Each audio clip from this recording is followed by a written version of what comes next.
എല്ലാവർക്കും നമസ്കാരം. ക്ലാസ് 8 ഫിസിക്സിന്റെ എക്സാമിന് വേണ്ടിയുള്ള ഇമ്പോർട്ടന്റ് ആയിട്ടുള്ള കുറച്ച് ക്വസ്റ്റ്യൻസുകളാണ് നമ്മൾ ഈ ഒരു വീഡിയോയിൽ ഇപ്പോൾ ഡിസ്കസ് ചെയ്യാൻ പോകുന്നത്. ഇതിന് മുന്നേ നമ്മളൊരു വീഡിയോ അപ്ലോഡ് ചെയ്തിട്ടുണ്ടായിരുന്നു. അതിൽ ഇതുപോലെ തന്നെ ഇമ്പോർട്ടന്റ് ആയിട്ടുള്ള ക്വസ്റ്റ്യൻസ് ഇൻക്ലൂഡ് ആക്കിയിട്ടുണ്ട്. അപ്പോൾ അതെല്ലാവരും പഠിക്കുക, എഴുതിയെടുക്കുക, കൺസെപ്റ്റ് മനസ്സിലാക്കി കൃത്യമായിട്ട് പഠിക്കുക കേട്ടോ. അപ്പോൾ നമുക്ക് ക്വസ്റ്റ്യൻസ് നോക്കാം. നോക്കിയ ഫസ്റ്റ് ക്വസ്റ്റ്യൻ എന്താണ് പറഞ്ഞിരിക്കുന്നത്? Which of the following statement is true about mirrors? മിറേഴ്സിനെ സംബന്ധിച്ചോളം ട്രൂ ആയിട്ടുള്ള സ്റ്റേറ്റ്മെന്റ് ഏതാണെന്നാണ് ചോദിച്ചിരിക്കുന്നത് മിററിന്റെ കേസിൽ കേട്ടോ. എന്തൊക്കെയാണ്? Radius of curvature of A spherical mirror is half of its focal length. Radius of curvature എന്ന് പറഞ്ഞിരിക്കുന്നത് എന്താണ് പറഞ്ഞിരിക്കുന്നത്? ഫോക്കൽ ലെന്തിന്റെ ഹാഫ് ആണെന്നാണ് പറഞ്ഞിരിക്കുന്നത്. ശരിയാണോ? റേഡിയസ് ഓഫ് കർവേച്ചർ എന്ന് പറഞ്ഞിരിക്കുന്നത് ഫോക്കൽ ലെന്തിന്റെ ഹാഫ് ആണോ? അല്ല. റേഡിയസ് ഓഫ് കർവേച്ചർ എന്ന് വെച്ചാൽ 2 ഇൻറ്റു ഫോക്കൽ ലെന്ത് ആണെന്ന് നമുക്കറിയാം അല്ലേ? അപ്പം ഇത് റോങ് ആയിട്ടുള്ള സ്റ്റേറ്റ്മെന്റ് ആണ്. Image formed by a convex mirror is always virtual. Convex മിററിന്റെ ഇമേജ് ഓൾവേസ് വെർച്വൽ ആയിരിക്കും. ശരിയല്ലേ? ഓൾവേസ് വെർച്വൽ ആയിരിക്കും. അതായത് എല്ലായ്പ്പോഴും എങ്ങനെയാണ്? മിഥ്യയായിരിക്കും. ഇനി അടുത്തത്, the light rays parallel to the principal axis of a convex mirror converges to its principal focus after reflection. Convex മിററിന്റെ കേസിൽ എങ്ങനെയാണ്? അവിടെ കൺവേർജ് ചെയ്യാന്നാ പറഞ്ഞിരിക്കുന്നത്. റിഫ്ലക്ഷന് ശേഷം പ്രിൻസിപ്പൽ ഫോക്കസിൽ കൺവേർജ് ചെയ്യാന്ന് പറഞ്ഞിട്ടുണ്ട്. കോൺവെക്സ് മിററിനെ സംബന്ധിച്ചോളം എങ്ങനെയാണ്? ഡൈവേർജ് ചെയ്ത് പോവുകയാണ് ചെയ്യുന്നത് അല്ലേ? കൺവേർജ് ചെയ്ത് വരുന്നതിന് കോൺകേവിനാണ്. അപ്പൊ ഇത് റോങ് ആയിട്ടുള്ള സ്റ്റേറ്റ്മെന്റ് ആണ് അല്ലേ? അപ്പൊ ഏതാണ് കറക്റ്റ് സ്റ്റേറ്റ്മെന്റ്? ബി ആണ് കേട്ടോ. ബി ആണ് ഇവിടുത്തെ കറക്റ്റ് സ്റ്റേറ്റ്മെന്റ്. അടുത്ത ക്വസ്റ്റ്യൻ നോക്കുക. Second one, find the angle of reflection if the ray of light is incident at the pole of a concave mirror making an angle 40 degree with the principal axis. എന്താണ് കണ്ടുപിടിക്കേണ്ടത്? Angle of reflection ആണ് അവിടെ കണ്ടുപിടിക്കേണ്ടത്. അവിടുത്തെ condition എന്താണ്? Ray of light is incident at the pole of a concave mirror. Concave mirror ആണ്. Concave മിററിന്റെ പോളിലേക്ക് കണ്ടോ? കോൺകേവ് മിററിന്റെ പോൾ ഇതാണ്. ആ കോൺകേവ് മിററിന്റെ പോളിലേക്ക് എങ്ങനെയാണ് 40 ഡിഗ്രി പ്രിൻസിപ്പൽ ആക്സിസുമായിട്ട് 40 ഡിഗ്രി മേക്ക് ചെയ്യുന്നതാണ് പറഞ്ഞിരിക്കുന്നത്. അപ്പൊ അതാണ് അവിടുത്തെ ആംഗിൾ ഓഫ് റിഫ്ലക്ഷൻ. നമുക്കറിയാം പോളിലേക്ക് വന്ന് വീഴുവാണെങ്കിൽ സെയിം ആംഗിളിൽ തന്നെയായിരിക്കും റിഫ്ലക്ട് ചെയ്ത് പോകുന്നത്. അതായത് ഏത് തന്നെയായിരിക്കും? 40 ഡിഗ്രി തന്നെ ആയിരിക്കും. മനസ്സിലായല്ലോ? അപ്പം ആൻസർ ഏതാണ്? 40 ഡിഗ്രി ആണ് answer. Next one, the rays of light passing parallel to the principal axis of a spherical mirror is shown in the figure. കേട്ടോ, ഒരു സ്പെറിക്കൽ മിററിന്റെ കേസിൽ റേസ് ഓഫ് ലൈറ്റ് പ്രിൻസിപ്പൽ ആക്സിസിന് പാരലൽ ആയിട്ട് വന്ന് വീഴുവാണ്. Draw the path of the reflector ray. Reflector റേയുടെ പാത്ത് വരയ്ക്കാനാണ് ചോദിച്ചിരിക്കുന്നത്. പ്രിൻസിപ്പൽ ആക്സിസിന് പാരലൽ ആയിട്ട് വന്ന് വീഴുന്നു. അപ്പൊ എന്താണ്? ആഫ്റ്റർ റിഫ്ലക്ഷന് ശേഷം എങ്ങനെയാണ്? ഫോക്കസിൽ കൂടെ അല്ലെ? എങ്ങനെ ഫോക്കസിൽ കൂടെ പോകും? കറക്റ്റ് ആയിട്ട് സ്കെയിൽ വെച്ചൊക്കെ വരയ്ക്കുക കേട്ടോ. ഫോക്കസിൽ കൂടെയാണ് പോകുന്നത്. ഇനി focus of the concave mirror is always real. Why? Concave മിററിന്റെ ഫോക്കസ് എപ്പോഴും റിയൽ ആണെന്ന് പറഞ്ഞിട്ടുണ്ട് ഇല്ല? അതിന് കാരണം എന്താണ്? അത് ഫോക്കസിലേക്ക് കൺവേർജ് ചെയ്യുവാണ്. റീസൺ എന്താണ്? ആഫ്റ്റർ റിഫ്ലക്ഷന് ശേഷം ലൈറ്റ് റേസ് എങ്ങനെയാണ്? ഫോക്കസിലേക്ക് കൺവേർജ് ചെയ്യുവാണ് ചെയ്യുന്നത് അല്ലേ? അതുകൊണ്ടാണ് കോൺകേവ് മിറർ എപ്പോഴും എങ്ങനെയാണ്? ഫോക്കസ് റിയൽ ആണെന്ന് പറയുന്നതിന്റെ കാരണം. ആൻസർ കൊടുത്തിട്ടുണ്ട് കേട്ടോ. ദ റേ ഡയഗ്രം എന്താ ഇങ്ങനെ വരും. കൃത്യമായിട്ട് നിങ്ങൾ വരയ്ക്കുക കേട്ടോ. ദ ആൻസർ കൊടുത്തിട്ടുണ്ട്. After reflection the light rays actually converges to the focus. പ്രതിപതനത്തിന് ശേഷം പ്രകാശരശ്മികൾ ഫോക്കസിൽ കേന്ദ്രീകരിക്കുന്നതുകൊണ്ടാണ് അതിന്റെ ഫോക്കസ് എന്തായിട്ടിരിക്കുന്നത്? റിയൽ എന്ന് പറയുന്നത്. നെക്സ്റ്റ് ക്വസ്റ്റ്യൻ നോക്കുക. What is A focal length of A spherical mirror having radius of curvature 24 centimetre? ഒരു സ്പെറിക്കൽ മിറർ ആണ്. അതിന്റെ റേഡിയസ് ഓഫ് കർവേച്ചർ തന്നിട്ടുണ്ട്. എത്രയാണ്? R = 24 സെന്റിമീറ്റർ എന്ന് പറഞ്ഞിട്ടുണ്ട്. എന്ത് കണ്ടുപിടിക്കണം? ഫോക്കൽ ലെങ്ത് കണ്ടുപിടിക്കണം ഇല്ലേ? നമുക്കറിയാം ഇക്വേഷൻ എങ്ങനെയാണ്? എഫ് എന്ന് പറഞ്ഞിരിക്കുക അല്ലെങ്കിൽ R = 2F ആണെന്ന് നമുക്കറിയാം. അപ്പൊ എഫ് എന്ന് പറഞ്ഞാൽ എങ്ങനെയാണ്? F = R/2 ആണ്. R ഇവിടെ തന്നിട്ടുണ്ട് 24 ആണ് /2 ഇല്ലേ? അപ്പൊ എത്ര വരും? 12 വരും. 12 സെന്റിമീറ്റർ. അപ്പൊ ഫോക്കൽ ലെങ്ത് എത്രയാണ് വന്നത്? 12 സെന്റിമീറ്റർ എന്ന് വന്നു. ഇതവിടെ ആൻസർ ഉണ്ടോ? 12 സെന്റിമീറ്റർ. അടുത്ത ക്വസ്റ്റ്യൻ നോക്കുക. A ray of light incident at the pole of a concave mirror at an angle 30 degree with the principal axis. മനസ്സിലായല്ലോ? റേ ഓഫ് ലൈറ്റ് ഒരു കോൺകേവ് മിററിന്റെ പോളിലേക്ക് വന്ന് വീഴുവാണ് ചെയ്യുന്നത്. അത് എത്രയാണ്? ആംഗിൾ ഓഫ് ഇൻസിഡൻസ് 30 ആണെന്ന് പറഞ്ഞിട്ടുണ്ട്. Find out the angle of reflection. നമ്മളിപ്പോ ഒരു പ്രോബ്ലം കണ്ടതാണല്ലേ? അപ്പം പോളിലേക്ക് വന്ന് വീഴുവാണെന്നുണ്ടെങ്കിൽ ആംഗുലർ റിഫ്ലക്ഷൻ എത്രയായിരിക്കും? അത് തന്നെയായിരിക്കും. അതായത് എത്രയാണ്? 30 ഡിഗ്രി തന്നെ ആയിരിക്കും. ഇനി ജസ്റ്റിഫൈ യുവർ ആൻസർ എന്ന് പറഞ്ഞിട്ടുണ്ട്. ഇനി റീസൺ എന്താണ്? ജസ്റ്റിഫിക്കേഷൻ നമുക്ക് എന്താ പറയണ്ടേ? പോളിലേക്ക് വന്ന് വീഴുവാണെങ്കിൽ എന്താണ്? ആംഗിൾ ഓഫ് ഇൻസിഡൻസ് ഇല്ലേ? ആംഗിൾ ഓഫ് ഇൻസിഡൻസ് തന്നെയായിരിക്കും.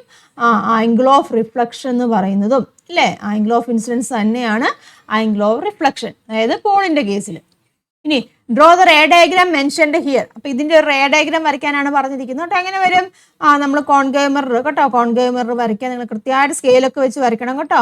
പോളിലേക്ക് വന്ന് വീഴുവാന്നാണ് പറഞ്ഞിരിക്കുന്നത്. ഇതാ ഇവിടെ സെന്റർ ഓഫ് കർവേച്ചർ, ഇതാ ഇവിടെ നമുക്ക് ഫോക്കസ്, ഇതൊക്കെ നിങ്ങൾ അടയാളപ്പെടുത്തിയിരിക്കണം കേട്ടോ. അപ്പം പോളിലേക്ക് എത്രയാണ് ആംഗിൾ? ഒരു 30 ഡിഗ്രിയിൽ കേട്ടോ, കൃത്യമായിട്ട് വരയ്ക്കണം. ആരോ മാർക്ക് ഇമ്പോർട്ടൻ്റ് ആണ് കേട്ടോ. 30 ഡിഗ്രിയിൽ വന്ന് വീഴുന്നു. ആഫ്റ്റർ റിഫ്ലക്ഷന് ശേഷം സെയിം 30 ഡിഗ്രിയിൽ തന്നെ തിരിച്ചു പോകും കേട്ടോ. ഇമ്പോർട്ടൻ്റ് ആണ്. ഇപ്പോഴൊക്കെ അടയാളപ്പെടുത്തണം. സ്കെയിൽ വെച്ച് തന്നെ വരയ്ക്കുക. ആരോ മാർക്കൊക്കെ നോക്കി വരയ്ക്കുക കേട്ടോ. അവിടെ കൊടുത്തിട്ടുണ്ട്, ആൻസർ കൊടുത്തിട്ടുണ്ട്. 30 ഡിഗ്രിയാണ് ആംഗിൾ ഓഫ് റിഫ്ലക്ഷൻ. റീസൺ കേട്ടോ, angle of incidence angle of റിഫ്ലക്ഷനോട് ഈക്വൽ ആവുന്നുണ്ട് പോളിന്റെ കേസിൽ, പോളിലേക്ക് വന്ന് വീഴുമ്പോൾ. ദെൻ അതിന്റെ ray diagram. Next one, an object of height 2 cm is placed at the center of curvature of a spherical mirror. ഒരു സ്പെറിക്കൽ മിറർ ആണ്. സ്പെറിക്കൽ മിററിന്റെ സെന്റർ ഓഫ് കർവേച്ചർ ഒരു ഒബ്ജക്റ്റ് ഇരിക്കുകയാണ് കേട്ടോ. അതിന്റെ ഹൈറ്റ് എത്രയാണ്? 2 സെന്റിമീറ്റർ ആണെന്ന് പറഞ്ഞിട്ടുണ്ട്, ഇവിടെ തന്നിട്ടുണ്ട്. Complete the figure. Figure complete ചെയ്യാൻ പറഞ്ഞിട്ടുണ്ട്. അതുപോലെ തന്നെ find out the magnification of the image എന്നും പറഞ്ഞിട്ടുണ്ട്. ഇമേജിന്റെ മാഗ്നിഫിക്കേഷൻ വരയ്ക്കാനും പറഞ്ഞിട്ടുണ്ട്. അപ്പൊ എങ്ങനെയാണ് കംപ്ലീറ്റ് ചെയ്യുന്നത്? സെന്റർ ഓഫ് കർവേച്ചറിലാണല്ലേ. അപ്പൊ ദാ ഇങ്ങനെ ഒരു റേ വന്ന് പോകുന്നുണ്ട്. അതെങ്ങനെയാണ്? ആഫ്റ്റർ റിഫ്ലക്ഷന് ശേഷം ഫോക്കസിൽ കൂടെ കടന്നു പോകും ഇല്ല, ഒരു റേ അല്ലേ. അനദർ റേ നമുക്ക് എങ്ങനെ വരയ്ക്കാം? ഫോക്കസിൽ കൂടെ കടന്നു പോകുന്ന രീതിയിൽ വരയ്ക്കാം. അതാ ഇങ്ങനെ ഫോക്കസിൽ കൂടെ കടന്നു പോകും. ഫോക്കസിൽ കൂടെ കടന്നു പോകുമ്പോൾ ആഫ്റ്റർ റിഫ്ലക്ഷന് ശേഷം എങ്ങനെയാണ്? അതാ ഇങ്ങനെയായിരിക്കും പോകുന്നത് അല്ലേ. അപ്പോൾ ദാ ഇവിടെ ഈ ഒരു പോയിന്റ് സെന്റർ ഓഫ് കർവേച്ചർ കറക്റ്റായിട്ട് വരയ്ക്കുമ്പോൾ കിട്ടും കേട്ടോ. സെന്റർ ഓഫ് കർവേച്ചർ തന്നെയായിരിക്കും ഇമേജ് ഉണ്ടാകുന്നത്. സ്കെയിൽ വെച്ച് തന്നെ നിങ്ങൾ വരയ്ക്കണം കേട്ടോ. ആരോ മാർക്ക് ഇമ്പോർട്ടൻ്റ് ആണ്, കൃത്യമായിട്ട് വരയ്ക്കാം. ഇതാ ഞാൻ ഇവിടെ കൊടുത്തിട്ടുണ്ട്, ഇതുണ്ടല്ലേ. OB ആണ്, 2 സെന്റിമീറ്റർ ആണ്. ദെൻ ഇവിടെ വന്ന് വീണു. ദെൻ ആഫ്റ്റർ റിഫ്ലക്ഷന് ശേഷം ഫോക്കസിൽ കൂടെ കടന്നുപോയി. മറ്റൊരെണ്ണം എങ്ങനെയാണ്? ഫോക്കസിൽ കൂടെ പോകുന്നുണ്ട്. ആഫ്റ്റർ റിഫ്ലക്ഷൻ ദാ ഇങ്ങനെ പോകുന്നു. രണ്ടും കൂടെ ജോയിൻ ചെയ്യുന്ന ആ പോയിന്റിലാണ് ഇമേജ് ഉണ്ടാകുന്നത്. അറ്റ് സീലാണെങ്കിൽ ഇമേജ് ഉണ്ടാകുന്നത് എവിടെ തന്നെയാണ്? അറ്റ് സീൽ തന്നെയാണ്, നമ്മൾ പഠിച്ചതാണ് അല്ലേ. ഓക്കെ ആണല്ലോ. അപ്പോൾ റേ ഡയഗ്രം കൃത്യമായിട്ട് വരയ്ക്കണം. ആരോ മാർക്കൊക്കെ കൃത്യമായിട്ട് അടയാളപ്പെടുത്തിയിരിക്കണം. ഇനി എന്താണ്? ഫൈൻഡ് ഔട്ട് ദ മാഗ്നിഫിക്കേഷൻ കണ്ടുപിടിക്കാൻ ചോദിച്ചിട്ടുണ്ട്. ഇവിടെ നമുക്കറിയാം ഹൈറ്റ് ഓഫ് ദി ഒബ്ജക്റ്റ് എത്രയാണ്? 2 centimetre.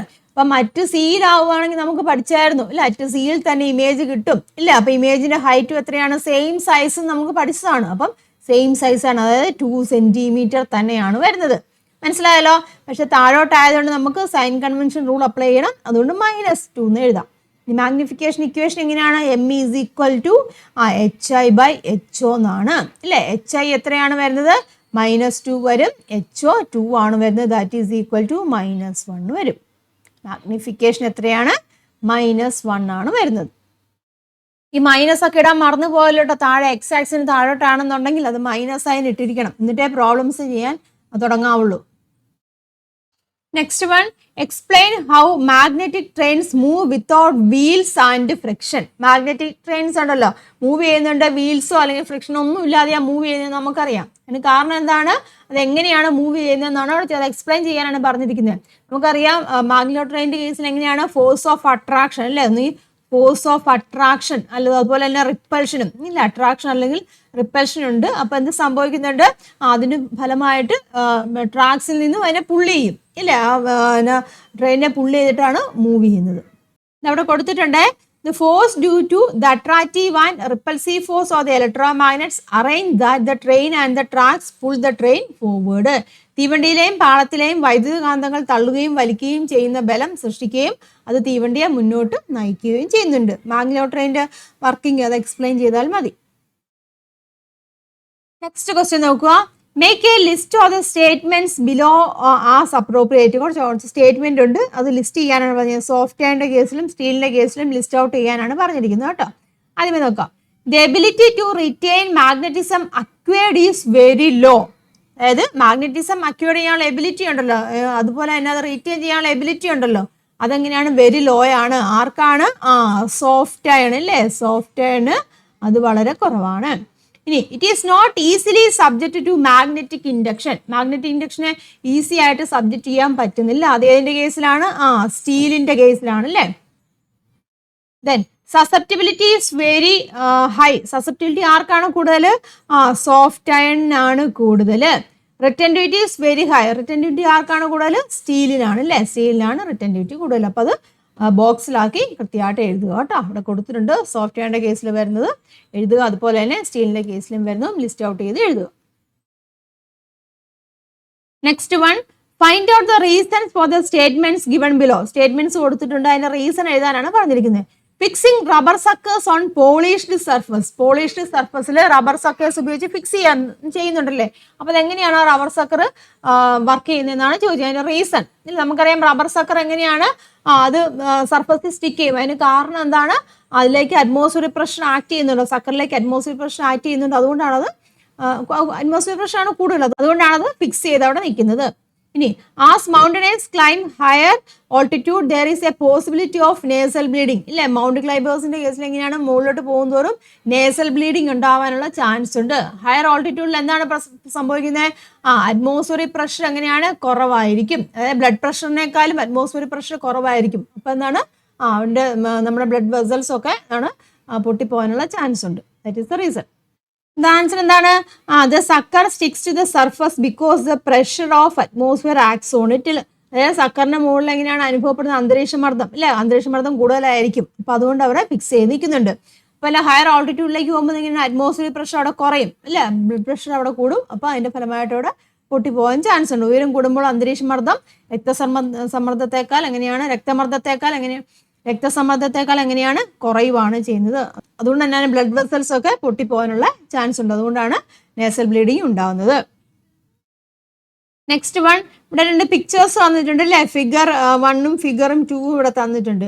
Which is the correct figure showing the flow of water through holes ABC? ഇതിലെ കറക്റ്റ് ഫിഗർ ഏതാണെന്നാണ് ചോദിച്ചിരിക്കുന്നത്. നമുക്കറിയാം ഡെപ്തിലേക്ക് പോകുന്നതോറും എങ്ങനെയാണ്? പ്രഷർ കൂടുവാണ് ചെയ്യുന്നില്ല. അപ്പൊ ഏതാണ് ഇവിടുത്തെ കറക്റ്റ് ഫിഗർ? പ്രഷർ കൂടുമ്പോൾ അതാ കണ്ടില്ല, അത്രയും ഫോഴ്സിൽ വരും ഇല്ലേ. അപ്പൊ ഏതാണ് കറക്റ്റ് ഫിഗർ? ഫിഗർ A ആണ് കേട്ടോ. ഫിഗർ A ആണ് കറക്റ്റ് വൺ കേട്ടോ. ഫിഗർ A ആണ് കറക്റ്റ്. ജസ്റ്റിഫൈ യുവർ ആൻസർ എന്ന് പറഞ്ഞിട്ടുണ്ട്. റീസൺ എന്താണ്? ലിക്വിഡ് പ്രഷർ എങ്ങനെയാണ്? ഡെപ്തിലേക്ക് പോകുന്നവരും കൂടും ഇല്ലേ. അപ്പൊ എങ്ങനെയാണ്? ഹോൾ സീലായിരിക്കും അവിടെ പ്രഷർ കൂടുതലായിട്ടും അനുഭവപ്പെടുന്നത്. അപ്പൊ അതിന്റെ ഫലമായിട്ട് ലിക്വിഡ് പുറത്തേക്ക് ശക്തിയായിട്ട് പോകും. നോക്കോട്ടോ, liquid pressure increases as depth increases. അതാണ് റീസൺ കേട്ടോ. So the pressure experienced in hole c will be more. Hole സിയിൽ ഉണ്ടാകുന്ന പ്രഷർ എങ്ങനെയായിരിക്കും? കൂടുതലായിരിക്കും. That is the reason. Next one നോക്കുക. Observe the figure and find out the reason for the growth in size of air bubbles as it rise upwards. ഈ figure കണ്ടില്ലേ? ബബിൾസിന്റെ വലിപ്പം എങ്ങനെയാണ്? മുകളിലോട്ട് പോകുന്നതോറും വലുതായിക്കൊണ്ടിരിക്കുന്നു അല്ലേ. അതിന്റെ റീസൺ എന്താണെന്നാണ് ചോദിച്ചിരിക്കുന്നത്. നമുക്കറിയാം താഴെ ആയിരിക്കും എങ്ങനെയായിരിക്കും? പ്രഷർ അവിടെ കൂടുതലായിരിക്കും. താഴെ ഭാഗത്ത് പ്രഷർ കൂടുതലായിരിക്കും. അപ്പൊ അതിന്റെ ഫലമായിട്ട് എങ്ങനെയായിരിക്കും? അവിടെ ഉള്ള എല്ലാം കൂടി ഇതിനെ എന്താണ് സപ്രസ് ചെയ്ത് വെക്കും. അപ്പം ഇങ്ങനെയാണ് അവിടെ വലിപ്പം അവിടെ എങ്ങനെയായിരിക്കും? കുറവായിരിക്കും. സൈസ് വളരെ കുറവായിരിക്കും. ദെൻ മുകളിലോട്ട് പോകുന്നതോടെ പ്രഷർ അവിടെ കുറയും. അപ്പൊ അതിന്റെ ഫലമായിട്ട് എന്താണ്? വോളിയം അവിടെ അല്ലെങ്കിൽ സൈസ് അവിടെ ഇൻക്രീസ് ചെയ്യുവാണ് ചെയ്യുന്നത് കേട്ടോ. റീസൺ പ്രഷറും വോളിയം തമ്മിലുള്ള റിലേഷന്റെ ബേസിൽ വരുന്നതാണ് കേട്ടോ. നമ്മൾ ഡീറ്റെയിൽ ആയിട്ട് നമ്മൾ ചാപ്റ്റർ പഠിപ്പിച്ചപ്പോൾ ഒക്കെ പഠിപ്പിച്ചതാണ്. ഡൗട്ടുകളൊക്കെ ഉണ്ടെന്നുണ്ടെങ്കിൽ ആ ഒരു സെക്ഷൻ വീഡിയോ കാണുക കേട്ടോ. ആൻസർ കൊടുത്തിട്ടുണ്ട്. പ്രഷർ ഈസ് ഹൈ കേട്ടോ. എപ്പോഴാണ്? When the air bubble is at the bottom. ബോട്ടത്തിലായിരിക്കും പ്രഷർ എങ്ങനെയാണ്? കൂടുതലാണ്. Hence it size will be very low. അപ്പൊ ഇങ്ങനെയാണ് വോളിയത്തിന് എന്ത് സംഭവിക്കും? വോളിയം അവിടെ കുറയും, അതായത് സൈസ് അവിടെ കുറയും. As the air bubbles rises up, air bubbles മുകളിലോട്ട് പോകുമ്പോൾ the pressure exerted on it decreases and hence its size increases. മുകളിലോട്ട് പോകുന്നതോടെ എങ്ങനെയാണ്? പ്രഷർ കുറയും. അപ്പൊ അതിന്റെ സൈസ് എങ്ങനെയാണ്? കൂടുകയാണ് ചെയ്യുന്നത്. നെക്സ്റ്റ് ക്വസ്റ്റ്യൻ നോക്കാം. Contact and non-contact forces are experienced in various situations.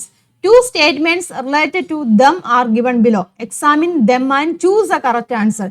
അതായത് കോണ്ടാക്ട് ഫോഴ്സും നോൺ കോണ്ടാക്ട് ഫോഴ്സുമായിട്ട് ബന്ധപ്പെട്ട കുറച്ച് കാര്യങ്ങളോട് കൊടുത്തിട്ടുണ്ട്. അപ്പൊ അത് നോക്കി വെച്ച് ഏതാണ് കറക്റ്റ് ആൻസർ എന്ന് ചെക്ക് ചെയ്യാനാണ് പറഞ്ഞിരിക്കുന്നത് കേട്ടോ. അപ്പൊ ആദ്യത്തെ സ്റ്റേറ്റ്മെന്റ് ഇവിടെ എന്താണ് പറഞ്ഞിരിക്കുന്നത്? Examples of non contact force. Non contact ഫോഴ്സിന് എക്സാമ്പിൾസ് ആണ് പറഞ്ഞിരിക്കുന്നത്. എന്തൊക്കെയാന്ന് നോക്കിയേ. Mango falls down. Non contact force ആണല്ലോ, ഗ്രാവിറ്റേഷൻ ഫോഴ്സ് മൂലമാണത്. അപ്പൊ അത് നോൺ കോണ്ടാക്ട് ഫോഴ്സ് ആണ്. Leaves sway in the wind. വിൻഡിൽ കാറ്റത്ത് ഇലകൾ വീഴുന്നത് അതെങ്ങനെയാണ്? നോൺ കോണ്ടാക്ട് ഫോഴ്സ് ആണ്. വിൻഡിന്റെ ഫലമായിട്ട്, വിൻഡ് എന്ന് പറയുമ്പോൾ നമുക്കറിയാം എയർ ആണല്ലേ. എയർ പുഷ് ചെയ്യുമ്പോഴാണല്ലോ ലീവ്സ് വരുന്നത്. എയർ അതിലേക്ക് ടച്ച് ചെയ്യുമ്പോഴാണ് ലീവ്സ് വരുന്നത്. അപ്പോൾ അത് കോണ്ടാക്ട് ഫോഴ്സിൽ വരുന്നതാണ്. അപ്പോൾ ഇത് നോൺ കോണ്ടാക്ട് അല്ല. മാഗ്നറ്റ് അട്രാക്ട്സ് നെയിൽ, അതെന്താണ്? മാഗ്നറ്റിക് ഫോഴ്സ് ആണ്, അത് ടച്ച് ചെയ്യാതെയുള്ള ഫോഴ്സ് ആണ്. അപ്പോൾ അത് നോൺ കോണ്ടാക്ട് ഫോഴ്സ് ആണ്. ഇനി കോണ്ടാക്ട് ഫോഴ്സിന്റെ കേസിൽ വരുമ്പോഴോ, while swimming water is pushed back, അത് കോണ്ടാക്ട് ആണല്ലോ, ഫിസിക്കൽ കോണ്ടാക്ട് വരുവാണ്, വാട്ടറുമായിട്ട് ഫിസിക്കൽ കോണ്ടാക്ട് വരുന്നുണ്ട്. Then a ball is hit and moves, ബോളിലെ ഹിറ്റ് ചെയ്യുമ്പോൾ അത് മൂവ് ചെയ്യുന്നു, അതും കോണ്ടാക്ട് ഫോഴ്സിൽ വരുന്നതാണ്. Nail is hammered with a hammer, നെയിലുണ്ടല്ലോ നമ്മൾ ഹാമർ വെച്ച് അടിക്കുകയാണ്, അപ്പോൾ അതും കോണ്ടാക്ട് ഫോഴ്സിൽ വരുന്നതാണ്. അപ്പോൾ സ്റ്റേറ്റ്മെന്റ് 1 എന്ന് പറഞ്ഞിരിക്കുന്ന എല്ലാം നോൺ കോണ്ടാക്ട് അല്ല, സ്റ്റേറ്റ്മെന്റ് 2 എന്ന് പറഞ്ഞിരിക്കുന്നത് കോണ്ടാക്ട് ഫോഴ്സ് ആണ്. അപ്പോൾ ഇതിൽ ഏത് സ്റ്റേറ്റ്മെന്റ് ആണ് വരുന്നത്? സ്റ്റേറ്റ്മെന്റ് 2 ആണ് കറക്റ്റ് എന്ന് പറഞ്ഞിരിക്കുന്നുണ്ട്. സ്റ്റേറ്റ്മെന്റ് 1ൽ എന്താണ് ഒരെണ്ണം റോങ് ആയിട്ടുള്ളതാണല്ലോ. അപ്പോൾ ഏതാന്ന് നോക്കാം. ബോത്ത് സ്റ്റേറ്റ്മെന്റ്സ് ആർ കറക്റ്റ്, അത് വരില്ല. Only the second statement is correct, second statement മാത്രമേ കറക്റ്റ്, ഇത് മാത്രമേ കറക്റ്റ് ആയിട്ടുള്ളൂ, അത് വരുന്നുണ്ട്. ഫസ്റ്റ് സ്റ്റേറ്റ്മെന്റ് വരികയില്ല. Both statements are incorrect. അപ്പം ഓപ്ഷൻ ബി ആണ് ഇവിടുത്തെ കറക്റ്റ് ആൻസർ. നെക്സ്റ്റ് ക്വസ്റ്റ്യൻ നോക്കുക. എന്താണ് പറഞ്ഞിരിക്കുന്നത്? Grease is usually applied between the rotating parts of vehicles, ഇല്ലേ? റൊട്ടേറ്റിംഗ് പാർട്സ് ഓഫ് വെഹിക്കിൾസിന്റെ റൊട്ടേറ്റിംഗ് പാർട്സ് നമ്മൾ ഗ്രീസ് അപ്ലൈ ചെയ്യാറുണ്ട്. What's a property of substance? Grease apply ചെയ്യാറുണ്ട്. അപ്പോൾ എന്ത് പ്രോപ്പർട്ടിയാണ്, എന്തിനു വേണ്ടിയാണ് നമ്മൾ ഉപയോഗിക്കുന്നത്? ഫ്രിക്ഷൻ, ആ സർഫസിനിടയിലുള്ള ഫ്രിക്ഷനെ റെഡ്യൂസ് ചെയ്യാൻ വേണ്ടിയാണ് ഉപയോഗിക്കുന്നത്, അല്ലേ? അപ്പം എന്ത് പറയാം? റെഡ്യൂസസ്, പ്രോപ്പർട്ടി പറയുകയാണെങ്കിൽ റെഡ്യൂസസ് ദ ഫ്രിക്ഷൻ എന്ന് പറയാം കേട്ടോ, reduces the friction. By what name are these substance known? ഏത് പേരിലാണ് അറിയപ്പെടുന്നത് അങ്ങനെ ചേർക്കുന്നതിനെ? ലൂബ്രിക്കൻസ് എന്ന് പറയും, അല്ലേ? ലൂബ്രിക്കൻസ് എന്നാണ് പറയുന്നത്. മനസ്സിലായല്ലോ? അപ്പം ആൻസർ കൊടുത്തിട്ടുണ്ട്. The property of substance is reducing friction between surfaces. ഈ സബ്സ്റ്റൻസിനെ നമ്മൾ എന്ത് പറയും? ലൂബ്രിക്കൻസ് എന്ന് പറയും. അടുത്ത ക്വസ്റ്റ്യൻ നോക്കുക. Observe the diagram related to the path of motion of an object. ഒരു ഒബ്ജക്റ്റിന്റെ പാത്ത് ഓഫ് മോഷൻ ആണ് ഇവിടെ കൊടുത്തിരിക്കുന്നത്, മൂവ് ചെയ്യുന്ന ഒരു പാത്താണ് ഇവിടെ കൊടുത്തിരിക്കുന്നത്. An object travels from A to C കേട്ടോ via B at a uniform speed of 3 meter per second. ഒരു ഒബ്ജക്റ്റ് എയിൽ നിന്ന് സ്റ്റാർട്ട് ചെയ്ത് സിയിൽ എത്തുന്നു, അത് ബി വഴിയാണ് ട്രാവൽ ചെയ്യുന്നത്. അതായത് അതിന്റെ പാത്ത് എന്ന് പറഞ്ഞിരിക്കുന്നത് എങ്ങനെയാണ്? ഇതാ ഇങ്ങനെ, എയിൽ നിന്ന് ബിയിലെത്തി, ബിയിൽ നിന്ന് സിയിലെത്തി. അത് എത്രയാണ് സ്പീഡ് എന്ന് പറയുമ്പോൾ 3 meter per second ആണെന്ന് പറഞ്ഞിട്ടുണ്ട്. എന്താണ് ചോദിച്ചിരിക്കുന്നത്? Calculate the time taken by the object to travel, അല്ലേ? ആ ട്രാവൽ എയിൽ നിന്നും സിയിൽ എത്തുന്നുണ്ട്. അപ്പോൾ ഇത് മാത്രം സമയം എടുക്കുന്നു എന്നാണ് ചോദിച്ചിരിക്കുന്നത്. മനസ്സിലായല്ലോ? അപ്പോൾ നമുക്കറിയാം, ജനറലി അറിയാവുന്ന ഇക്വേഷൻ ഏതാണ്? സ്പീഡ് എന്ന് പറഞ്ഞിരിക്കുന്നത് എങ്ങനെയാണ്? Speed is equal to distance by time, ഇല്ലേ? ഡിസ്റ്റൻസ് ബൈ ടൈം എന്നുള്ളൊരു ഇക്വേഷൻ ആണ് നമുക്കറിയാവുന്നത്. സ്പീഡ് കേട്ടോ, സ്പീഡ് എന്ന് പറഞ്ഞിരിക്കുന്നത് ഡിസ്റ്റൻസ് ബൈ ടൈം ആണ്. അപ്പോൾ ടോട്ടൽ ഡിസ്റ്റൻസ് നമുക്കറിയാം, ഇല്ലേ? സ്പീഡ് ഇവിടെ തന്നിട്ടുണ്ട്. അപ്പോൾ നമുക്ക് സമയം കണ്ടുപിടിക്കാമല്ലോ. അതായത് സ്പീഡ് എന്ന് പറഞ്ഞിരിക്കുന്നത് എത്രയാണ്? സ്പീഡ് വി വെച്ചിട്ടല്ലേ റെപ്രസെന്റ് ചെയ്യുന്നത്. സ്പീഡ് എന്ന് പറഞ്ഞിരിക്കുന്നത് 3 meter per second ആണ്. അതുപോലെ ഡിസ്റ്റൻസ് ഡി എന്ന് കൊടുക്കാം, അത് എത്രയാണ്? ടോട്ടൽ ഡിസ്റ്റൻസ് പറഞ്ഞു, അതായത് എയിൽ നിന്ന് ബിയിലേക്കുള്ളത് 50 ആണ്, ബിയിൽ നിന്ന് സിയിലേക്കുള്ളത് 70 ആണ്, ഇല്ലേ? അപ്പോൾ എത്രയാണ് വരുന്നത്? ടോട്ടൽ ഡിസ്റ്റൻസ് എന്ന് പറയുമ്പം 120 മീറ്റർ വരും ടോട്ടൽ ഡിസ്റ്റൻസ്. നമുക്ക് സമയം കണ്ടുപിടിക്കാമല്ലോ. T is equal to d by v എന്ന് കൊടുക്കുക, അല്ലേ? ടോട്ടൽ ഡിസ്റ്റൻസ് 120 ആണ്, സ്പീഡ് എന്ന് പറഞ്ഞിരിക്കുന്നത് 3 ആണ്. അപ്പോൾ എത്ര വരും? ക്യാൻസൽ ചെയ്ത് കളയാം. ദാറ്റ് ഈസ് ഈക്വൽ ടു 40, ഇല്ലേ? 40 സെക്കൻഡ് ആണ് സമയം വരുന്നത്. എയിൽ നിന്ന് സിയിലെത്താൻ എടുക്കുന്ന സമയം എത്രയാണ്? 40 സെക്കൻഡ്. ഇനി അടുത്ത എന്താണ്? If the object were to travel directly from A to C in the same amount of time, അതായത് എയിൽ നിന്ന് സിയിൽ ഡയറക്റ്റ് ആയിട്ട് പോവുകയാണ്, അപ്പോൾ അന്നേരം സെയിം സമയം 40 സെക്കൻഡ് കൊണ്ടാണ് ചെല്ലുന്നത്. Calculate the record speed. അപ്പം സ്പീഡ് എത്രയായിരിക്കും എന്നാണ് ചോദിച്ചിരിക്കുന്നത്. അപ്പം ഇക്വേഷൻ, സ്പീഡിന്റെ ഇക്വേഷൻ നമ്മളിപ്പം എടുത്ത ഇക്വേഷൻ തന്നെ അപ്ലൈ ചെയ്യാം കേട്ടോ. Speed is